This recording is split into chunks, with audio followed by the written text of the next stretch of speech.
दोस्तों स्वागत है आप सभी का हमारे YouTube चैनल में। आज हम सॉल्व करेंगे एएलपी और टेक्नीशियन का पिछला पेपर जो कि पार्ट नंबर आज का 63 होगा और ये हम लगातार सीरीज चला रहे हैं। और एएलपी टेक्नीशियन के इससे पहले हम बहुत सारे पार्ट्स करवा चुके हैं। अगर आपने नहीं देखा तो हमारे चैनल के प्लेलिस्ट में उसके भी कई सारे पार्ट्स हमने करवा दिए हैं और आगे भी हम करवाएंगे। तो रेलवे की बेहतर तैयारी अगर आप करना चाहते हैं तो इस चैनल को सब्सक्राइब कर लीजिए क्योंकि इसमें रेलवे संबंधित कंटेंट आपको प्रोवाइड किया जाएगा। फिलहाल हम शुरू करते हैं इस पार्ट को। अगर चैनल पे अब तक नए और सब्सक्राइब नहीं किया है दोस्तों तो आपसे रिक्वेस्ट है चैनल को सब्सक्राइब कर लीजिए और बेल आइकन दबाकर हमारे चैनल से जुड़ जाइए। और इस वीडियो में कमेंट्स करने वाले लोगों के नाम अगले पार्ट में आपको मिल जाएंगे। देखो पहला क्वेश्चन है आज का, डैश करना किसी संग्राहक माध्यम सामान्यतः डिस्क को पाठन यानी कि रीडिंग एवं लेखन राइटिंग के लिए तैयार करना है। तो ये फॉर्मेट होता है। फॉर्मेट करने का मतलब होता है किसी संग्राहक माध्यम को डिस्क को पठन या रीडिंग राइटिंग के लिए तैयार करना होता है, फॉर्मेट कहलाता है। अगला क्वेश्चन देखो, नेक्स्ट क्वेश्चन है रीजनिंग का और इस पे कहा जा रहा है, ये एक फिगर दे के रखे हैं कई सारे और इसमें से अलग अलग ये सारे सिंबल बताते हैं। जैसे सर्कल है किसको बताता है, यहाँ पढ़ेंगे तो पता चल जाएगा। देखो त्रिकोण अभिनेताओं को बताता है, तो पहले मैं थोड़ा सा लिख लेता हूँ शॉर्ट में। त्रिकोण यानी कि त्रिभुज ये बताता है नेताओं को, तो मैं यहाँ पर लिख देता हूँ नेताओं। इसके बाद कह रहा है वर्ग प्रोफेसर का प्रतिनिधित्व करता है। वर्ग का मतलब है जो स्क्वायर बना होगा उसमें ये ऐसे करके ये वर्ग बनाता है प्रोफेसर। तो प्रोफेसर को मैं प्रोफेसर को पीएफ लिख देता हूँ, थोड़ा छोटा पड़ेगा। और सर्कल, सर्कल यानी कि जो सर्कल बना होगा यहाँ पर ऐसे करके वो किसको शो ऑफ करता है, तो सर्कल बनाता है भारतीयों का प्रतिनिधित्व। तो इसका मतलब हो जाएगा भारतीय, जितने भी सर्कल के अंदर आ रहे हैं वो सारे के सारे भारतीय हैं। आयत यानी कि रेक्टेंगल जो बना हुआ है, आयत वो कुछ इस प्रकार से बना होगा, ठीक है। और आयत किसको बताता है, पिता का नेतृत्व, तो ये हो जाएगा पिता। तो यहाँ पर देख लो पिता, ठीक है। आप भी वैसे ही करना सिंबल को। अब देखो यहाँ पढ़ते हैं कौन सा सेट, सेट का मतलब इनके अंदर जो लिखा हुआ है ये सिंबल जो बने हैं ऐसे भारतीयों, देखो ऐसे भारतीयों की बात हो रही है। भारतीयों का मतलब सर्कल के अंदर वो आ रहा होगा। सर्कल के अंदर का मतलब क्या है कि ये सर्कल की बात हो रही है इसकी। अब इसमें किसकी हो रही है, भारतीयों का प्रतिनिधित्व करता है जो या तो प्रोफेसर हैं या पिता हैं। अब देखो प्रोफेसर का मतलब क्या हो गया, या तो स्क्वायर पे आ रहे हैं, और नेता का मतलब क्या माफ कीजिएगा, प्रोफेसर आ रहे होंगे किसमें, स्क्वायर में। स्क्वायर कहाँ पर बना हुआ है, ये बना हुआ है इसके अंदर, मतलब यही तो इतना हिस्सा आ रहा होगा ना, ये वाला, ये इतना हिस्सा तो आएगा इसके अंदर। और कह रहा है या तो प्रोफेसर हो ये तो पिता हो। पिता कौन सा हो सकता है, आयत वाला। तो देखो यहाँ पर हो सकता है ये वाला, ठीक है। तो इसमें आयत वाला इतने में आ रहा है, यानी कि ये बात हो रही है इसमें से, ठीक है, इतनी की बात हो रही है। अब ऑप्शन के हिसाब से देख लेते हैं कौन सा सही है। तो यहाँ पर देखो राइट ऑप्शन हो जाएगा CEF, क्योंकि यहाँ पर तीनों ही आ रहे थे ना। देखो इतना ही हमने बात करी थी, ये वाला यही तो आ रहे थे, ये इतना करके। तो CEF तीनों आ रहे थे क्योंकि यह लगा हुआ था, यह का मतलब ये भी आ सकता है, ये भी और ये भी। तो राइट ऑप्शन आपने देख लिया, CEF आ जाएगा। अगला क्वेश्चन है, इसमें है पाइप ए किसी टंकी को 6 घंटे में भर सकता है, पाइप बी इसे 15 घंटे में खाली कर सकता है। यदि दोनों पाइपों को एक साथ खोला जाता है तो टैंक कितने घंटे में भर जाएगा। तो सबसे पहले देखो ए भरता है, मान लो ए है 6 घंटे में 6 हो जाएगा, बी भरता है 15 घंटे में, तो ये हो जाएगा 15। अब दोनों का एलसीएम निकाल लो, तो 15 और 6 का जो एलसीएम हो जाएगा वो हो जाएगा 30। तो यहाँ पर कर लो 30। अब 6 से 30 को काटेंगे तो 5 बार में कटेगा, और 15 से काटेंगे तो ये 2 बार में कट जाएगा। मतलब ए की क्षमता हो गई ये 5 और बी की क्षमता हो गई 2, ठीक है। अब दोनों पाइपों को खोला जाता है और दोनों ही पाइप, अच्छा देखो यहाँ पर ये भर रहा है ये वाला, और बी वाला खाली कर रहा है, तो खाली करने वाले में माइनस लगा देता हूँ। अब कह रहा है दोनों को अगर जोड़ दो तो देखो 5 इसकी क्षमता हो गई, और बी खाली करेगा तो माइनस का 2 कर दो, तो दोनों मिलकर के 3 की क्षमता हो जाएगी। तो अब कहेंगे टोटल काम 30 है और दोनों की क्षमता मिला दिया जाए तो 3 हो जाती है। 3 क्यों हो जाती है, क्योंकि 5 तो इसकी है, 2 एक कम कर देता है ना, इसकी क्षमता खाली कर देता है। तो यहाँ पर आ जाएगा 3, बस कट कर दो 0 0, ये 3 से 3 तो आ जाएगा आंसर 10। तो बस सही उत्तर हो जाएगा हमारा 10 घंटे में टैंक भर जाएगा पूरी तरीके से, ठीक है। अगला क्वेश्चन, अगला है, इस पे है डैश, वह स्थिति है जब हम किसी सतह को समतल आकृतियों के पैटर्न से इस प्रकार ढकते हैं ताकि कोई ओवरलैप या रिक्त स्थान गैप ना हो, उसको हम बोलते हैं टेंसलेशन। ऑप्शन नंबर पहला सही हो जाएगा। ये देखो ट्रेड वाला जो है ये क्वेश्चन पूछा गया था, तो आप में से बहुत सारे लोगों ने जो पढ़ा होगा उन्हें पता भी होगा। तो राइट आंसर हो जाएगा इसका टेस्टलेस, यानी कि जब दोबारा कभी रिपीट हो तो आपसे गलत ना हो, ये आप ध्यान रखना। अगला क्वेश्चन, अगला है फैरेड प्रति मीटर डैश की इकाई है, तो फैरेड मीटर होती है, विद्युतशीलता की इकाई होती है। ऑप्शन नंबर पहला ही सही उत्तर है। नेक्स्ट क्वेश्चन देखो, अगला क्वेश्चन है और इस पे कहा जा रहा है 506 और 782 का महत्तम समापवर्तक, यानी कि बड़ा से बड़ा ऐसा कौन सा नंबर है इनमें से जिनको काट रहा हो दोनों का। तो देखो 506 लिखा हुआ है, ठीक है 506, इसका मतलब है कि 506, मान लो थोड़ी देर के लिए ऑप्शन से आप देखा करो 782 लिखा है, तो जैसे देखो मैं थोड़ी देर के लिए मान लेता हूँ कि यहाँ पर एक सम संख्या है, तो सम संख्या है तो सम से कटेगा, मैं मान के चलता हूँ, ठीक है। तो सम संख्या कौन सा है, पहले 46 है, 22 है, 34 है। मैं थोड़ी देर के लिए 46 भी छोड़ देता हूँ आपको समझाने के लिए, मैं इसको 22 से काटने की कोशिश करता हूँ। तो देखो 22 से अगर काट रहे हैं तो 22 से काटने का मतलब 11 से कट रहा होगा, और 11 से कट रहा होगा का मतलब जैसे 11 दूनी 22 हो जाएगा, 11 चौक 44 हो जाएगा, 6 बचेगा, तो 11 6 का 66 हो जाएगा, और ये 23 आ जाएगा। मान लो कि ये कट रहा है, अब आगे इसको 11 से काटेंगे तो 11 सत्ते 77 हो जाएगा, और एक बचेगा, ये हो जाएगा 12। तो क्या 12 11 से कटेगा, नहीं कटेगा ना, तो इसका मतलब ये नहीं होगा, दोनों नंबर कटने चाहिए उससे, ठीक है। तो ये ऑप्शन नहीं होगा। ठीक वैसे ही आप चेक कर लेना, अब 46 नंबर है तो 46 को भी देख लो, लेकिन सबसे अच्छा है कम समय में अगर आपको करना है तो जब भी आप स्टार्ट करना महत्तम समापवर्तक को चेक करने के लिए ऑप्शन से, तो सबसे बड़ा जो नंबर दिख जाए उससे पहले डिवाइड करके चेक करना, अगर ना कटे तो फिर उससे छोटे वाले से चेक करना। तो सबसे बड़ा नंबर यहाँ पर 46 है, और 46 से ही कट रहा है, ठीक है। तो 500 हो जाएगा 6, और ये है 46, तो अगर काट दूंगा इसको तो 2 दूनी 4 आ जाएगा, 2 पंचे 10, 2 3 6, और 2 दूनी 4, 2 3 6 23 आ जाएगा, ठीक है। इसको और भी अगर हम काटेंगे तो 23 से कम 23 आ जाएगा, 2 बचेगा, 23 से कम 23 यानी कि 11 बार में पूरा कट जाएगा। इसको अगर काटोगे 782 को 46 से, तो इसको भी काट दो, 2 3 या 6 हो जाएगा, 2 नाम 18 और 2 6, और यहाँ पर आएगा 2 1 कम 2, ये आएगा। अब ठीक है, ठीक है, 391 से 23 से काटेंगे तो 23 से कम 23 हो जाएगा, बचेगा ये 16, तो 16 हो जाएगा, ये बचेगा यहाँ पर 161 हो जाएगा, तो ये चला जाएगा, ठीक है, 7 बार में चला जाएगा, तो ये कट जाएगा 7 बार में, इसका मतलब पूरा कट रहा है, तो सही उत्तर इसका हो जाएगा हमारा 46, राइट ऑप्शन हो जाएगा, ठीक है। अगला क्वेश्चन देखो, नेक्स्ट क्वेश्चन पे आते हैं, और ये क्वेश्चन देखो थोड़ा दिशा वाला है, दिशा परिवर्तन वाला, ये कई बार कंफ्यूज कर जाता है हमको दिशा में मोड़ने पर। देखो कह रहा है एक डाकिया डाकघर से साइकिल चलाना शुरू करके दक्षिण की ओर, अब हमें इतनी लाइन से यहाँ से कोई मतलब नहीं है, अब कह रहा है दक्षिण की ओर जाता है, यहाँ से शुरू करते हैं। अब वो अगर दक्षिण की ओर जाता है तो मैं इसको थोड़ा सा बड़ा कर सकता हूँ क्या, मान लो कि ये दक्षिण की तरफ जाता है, ठीक है। अब दक्षिण की तरफ जाता है 13 किलोमीटर, तो लिख दो इसको 13 किलोमीटर, साइकिल चला जाता, फिर पश्चिम की ओर मुड़ जाता है, पश्चिम का मतलब है कि वो मुड़ेगा इधर की तरफ मुड़ेगा, और कितना जाता है, ये जाता है 10 किलोमीटर। फिर इसके बाद क्या होता है, फिर उत्तर की ओर मुड़ता है और 8 किलोमीटर चलता है, तो उत्तर की ओर अगर ये मुड़ेगा तो चलेगा 8 किलोमीटर, मैं इसको कर देता हूँ 8 किलोमीटर, तो ये हो जाएगा 8 किलोमीटर, ये हो जाएगा, ठीक है। अब क्या हो रहा, फिर पूर्व की ओर मुड़ता है, पूर्व का मतलब फिर से इधर की ओर मुड़ता है, और कितना चलता है 2 किलोमीटर, तो इसको मान लो कि ये 2 किलोमीटर चलता है, तो ये चलेगा 2 किलोमीटर। अब जरा ध्यान से देखो, ये टोटल यहाँ से यहाँ तक 10 किलोमीटर और ये 2 किलोमीटर, तो ये डॉट डॉट वाला जो एरिया होगा वो कितना होगा, 8 किलोमीटर होगा। आप थोड़ा सा ये मत सोचना कि ये लाइन तो छोटी है, आप रियल में मत सोचना, लेकिन आप काउंट कर लो नंबर के हिसाब से। अब क्या होता है इसके बाद, अब बाईं ओर मुड़ता है और 5 किलोमीटर चलता है, तो इसको बाईं ओर मोड़ दो, इधर की तरफ मुड़ेगा बाईं ओर, और कितना चलेगा 5 किलोमीटर, तो ये चलेगा 5 किलोमीटर, ठीक है। अब वो है अपनी प्रारंभिक स्थिति से अब कहाँ पर है, तो प्रारंभिक स्थिति का मतलब चलना उसने कहाँ से शुरू किया था, और उसने चलना शुरू कहाँ से किया था, तो ये देखो शुरू किया था मान लो कि यहाँ पॉइंट से, अब कह रहे हैं वो है कहाँ पर, तो देखो ये इतनी गैप जो है ये कितना है, इतना गैप मैंने क्या बताया था, 8 किलोमीटर है पॉइंट पॉइंट वाला। तो ये यहाँ से चला था, अब यहाँ पर आ गया है, तो 8 किलोमीटर है, लेकिन किस दिशा में है, ये है पश्चिम की दिशा में, 8 किलोमीटर का गैप हो रहा है। तो सही उत्तर हो जाएगा हमारा पहला ही। एक बार आप खुद से बनाना और फिर बताना कि आपके हिसाब से कैसे आ रहा है, ठीक है। फिगर आप बना पाए हैं या फिर नहीं, आप इसको फिगर बनाना, पूरा क्वेश्चन मैं हटा देता हूँ, ऐसे आप स्क्रीनशॉट ले लो फिर आप बनाना। देखो इस क्वेश्चन को पहले देखते हैं।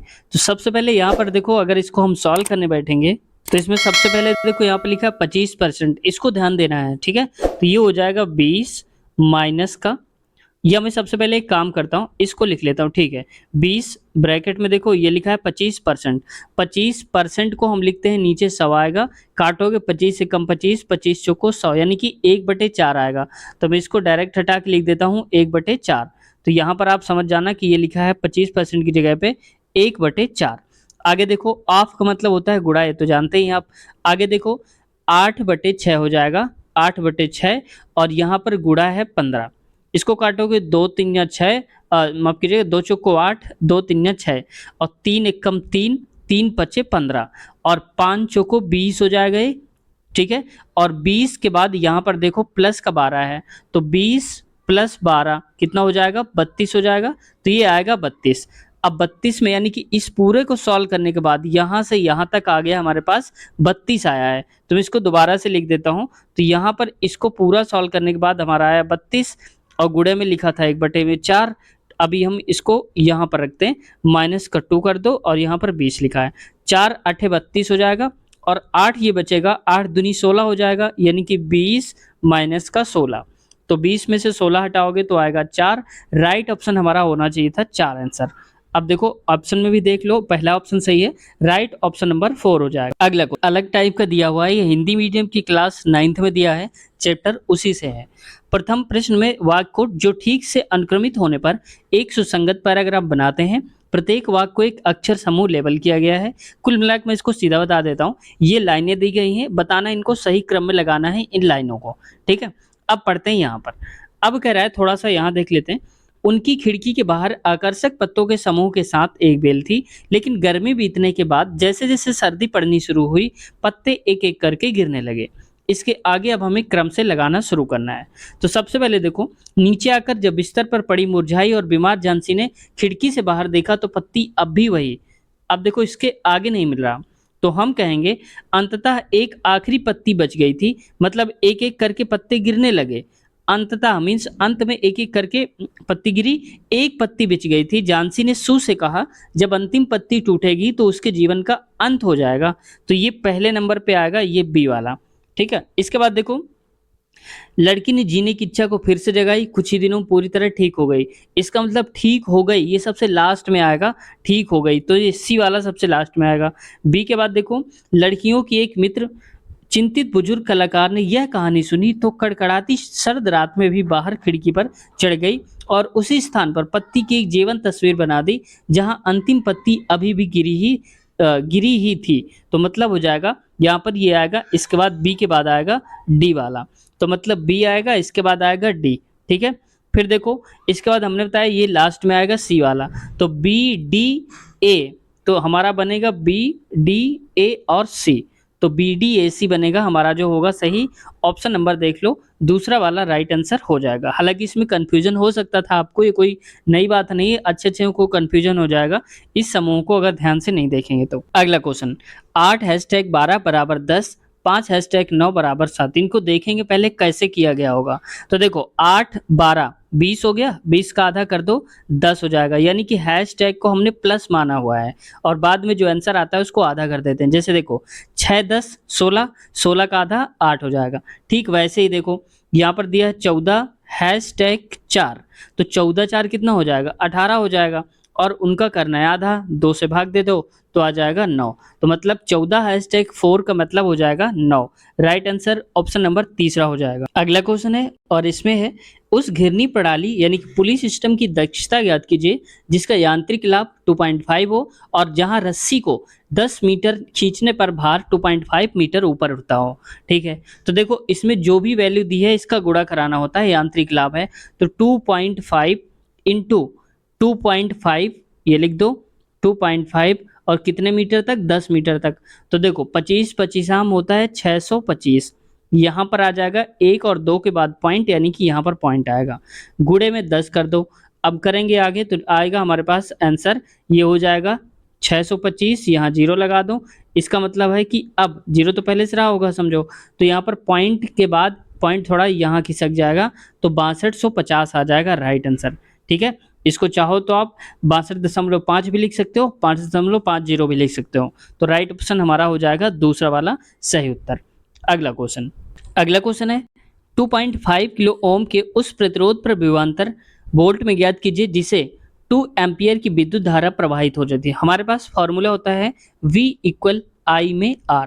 तो V मतलब हमें विभवांतर बताना है, तो I कितना देख रखा है, तो यहाँ पर देखो I है 2, तो लिख दो 2, और R कितना है 2.5, तो ये हो जाएगा 2.5 बराबर में हो जाएगा, ये मल्टीप्लाई करोगे तो 5.0 आ जाएगा, मतलब हम कहेंगे 5। तो विद्युत जो वोल्टेज होगा, विभवांतर होगा, वो आ जाएगा 5 वोल्ट।